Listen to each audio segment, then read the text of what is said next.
미라클 모닝 애청자 여러분 안녕하십니까? 사람은 누구나 올라갈 때가 있는가 하면 내려갈 때가 있습니다. 내려갈 때는 저 밑바닥에 처박힌 감정을 느낄 때도 있지요. 어떤 사람이라도 그런 감정을 드러내고 다른 사람에게 알리고 싶어 하는 사람은 거의 없을 것입니다. 그런 모습을 들키지 않게 하고 싶고 숨기고 싶은 마음입니다. 어느 누구나 다 그럴 것이라고 생각합니다. 그렇게 숨기고 싶은 감정 중에 하나가 두려움이 아닐까 싶습니다. 두려움이 가득할 때 우리는 생각지도 못했던 것이 돌출되어 나오기도 합니다. 다윗도 그랬습니다. 사울 왕에게 쫓기면서 그는 지칠 대로 지쳤습니다. 도망가다 가다 블레셋 땅에 가드왕 아기스에게까지 갔습니다. 그런데 그곳도 안전한 곳은 아니었습니다. 아기스의 신하들이 다윗은 골리앗을 죽인 자로서 이스라엘 땅에서는 한마디로 용장이라는 말을 했습니다. 사울이 죽인 자는 수천이요 다윗이 죽인 자는 수만이로다, 이런 노래까지도 유행되게 했던 주인공이라고 자기 왕에게 이야기를 합니다. 그래서 가까이에서는 안 된다고 이야기를 했습니다. 그 말을 들은 다윗은 두려움을 느꼈습니다. 이곳에서 어떻게 빠져나갈까 싶었습니다. 너무나 두려운 감정이 섰습니다. 어떻게 하나? 어떻게 하지? 그래서 그는 빠져나갈 궁리를 하다 미친 척 해야 되겠구나라고 생각이 들었습니다. 그래서 침을 수염까지 질질 흘리면서 어그적거리며 걷는, 다른 사람이 볼 때는 미친 자의 모습을 보였습니다. 연기를 한 것입니다. 광인극을 한 것입니다. 다윗은 하나님께서 보실 때 지혜가 있고 총명이 있고 믿음이 있는 사람이었습니다. 그는 왕으로서 기름 부음을 받은 사람이었습니다. 골리앗 앞에서도 두렵지 않았던 사람이었습니다. 그런데 이제 그런 용기와 담대함은 아무것도 아니었습니다. 어디론가 사라져 버렸습니다. 두려움만 가득 차게 되었습니다. 그래서 미친 짓까지 하고 있는 것이었습니다. 그런 감정, 그런 모습을 숨기고 싶어 하지 않았겠습니까? 너무나 두려워서 미친 척했던 자신의 추한 모습을 들키고 싶지 않았을 것이고 다른 사람에게 알리고 싶지 않았을 것입니다. 그런데 놀라운 것은 다윗은 자신의 그런 모습을 들추어서 이야기를 합니다. 그러면서 그때 그 모습을 기억하며 썼던 것이 시편 34편입니다. 표제어가 이렇게 붙어 있습니다. 다윗이 아비멜렉 앞에서 행동을 바꿀 때에 아비멜렉이 그를 쫓아내므로 그를 떠나면서 지은 시라고 되어 있습니다.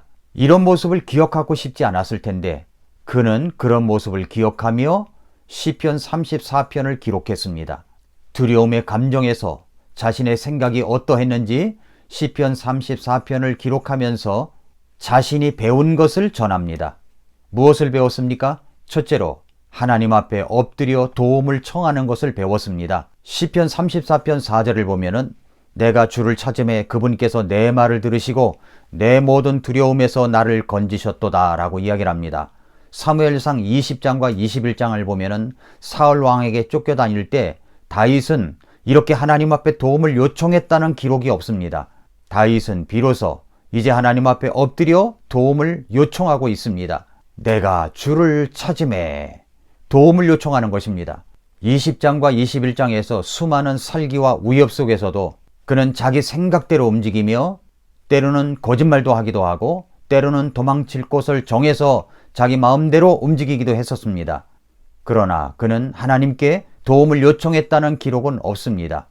이제 그는 막다른 골목까지 왔습니다. 더 이상 그는 할 수 있는 것이 없었습니다. 그저 미친 짓을 해서라도 살아남으면 좋겠다고 생각을 하면서 그 두려움 감정에 너무 큰 두려움 앞에서 그는 추락하고 만 것입니다. 그래서 그는 이제야 주님을 찾습니다. 하나님을 찾습니다. 도움을 요청합니다. 그렇게 했더니 어떤 결과가 벌어집니까? 시편 34편 4절에서 내 모든 두려움에서 나를 건지셨도다 라고 이야기를 했고 시편 34편 7절에서는 주의 천사가 그분을 두려워하는 자들을 둘러 진을 치고 그들을 건지는도다 라고 했으며 시편 34편 17절에 보니까 의로운 자들이 부르짖음에 주께서 들으시고 그들의 모든 고난에서 그들을 건지셨다고 이야기를 하고 있으며 시편 34편 19절에서 의로운 자의 고난이 많으나 주께서 그 모든 고난에서 그를 건지시는도다 라고 말씀을 하셨습니다. 도움을 요청했더니 하나님이 건지십니다. 우리도 마찬가지입니다. 우리도 두려울 때 하나님 앞에 도움을 요청해야 됩니다.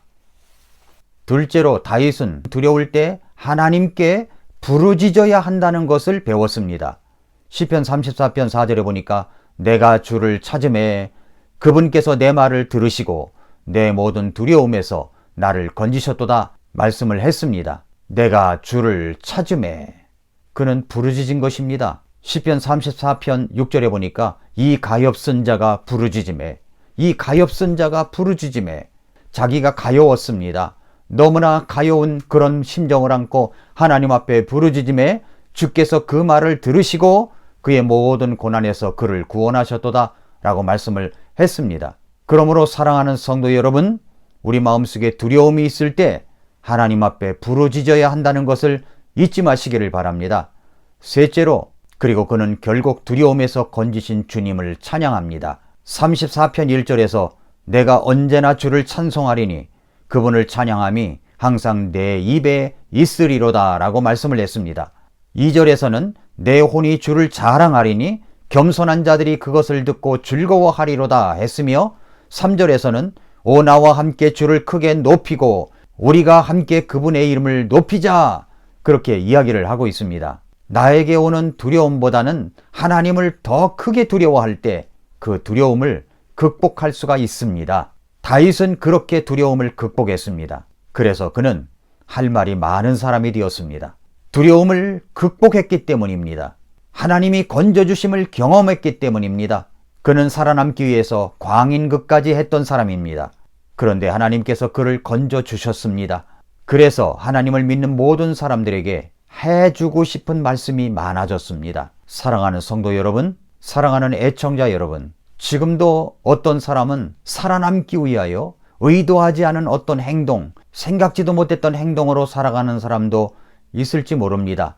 미친 짓까지는 아닐지라도 살아남기 위해서 두려움의 몸을 움츠리면서 살아가는 사람이 있을 수도 있습니다. 그런 사람에게 다윗은 이렇게 말합니다. 시편 34편 11절에 자녀들아 너희는 와서 내 말에 귀를 기울이라 내가 주의 두려움을 너희에게 가르치리로다. 다윗은 자기가 경험을 했던 것을 와서 한번 들어보라고 이야기합니다. 무엇을 들어보라고 하는 것입니까? 무엇을 가르치려고 하는 것입니까? 시편 34편 9절에 보면 이렇게 말합니다. 오 주의 성도들아 너희는 그분을 두려워하라. 그분을 두려워하는 자들에게는 부족함이 없으리로다 이야기를 했습니다. 바로 이것을 가르쳐주고 싶었던 것입니다.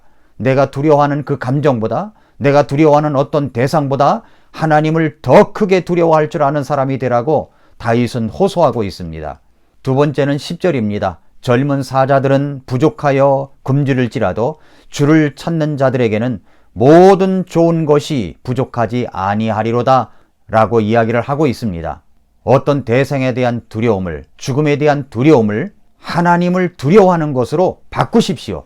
그렇게 하는 자들에게 하나님은 젊은 사자가 굶주릴지라도 하나님을 두려워하는 자들에게는 모든 좋은 것에 부족함이 없는 사람으로 만들어 주신다고 경험적으로 다윗은 호소하고 있습니다. 이야기하고 있습니다. 자기 배운 것을 말하고 있습니다.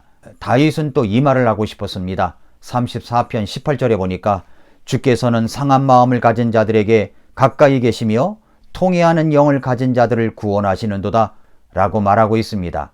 우리가 다윗을 생각해 보면 얼마나 그 마음이 상했겠습니까? 그런데 그는 자신의 마음을 하나님께 가져갔더니 주께서는 자신의 상한 마음을 깨뜨려진 이 마음을 내버려 두지 아니하시고 건져주시는 것을 경험한 것입니다.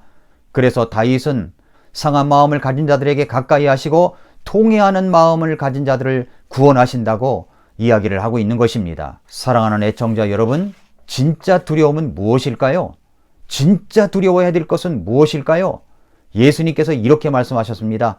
마태복음 10장 28절에서 몸은 죽여도 혼은 능히 죽이지 못하는 자들을 두려워하지 말고 오직 혼과 몸을 다 능히 지옥에서 멸하시는 분을 두려워하라.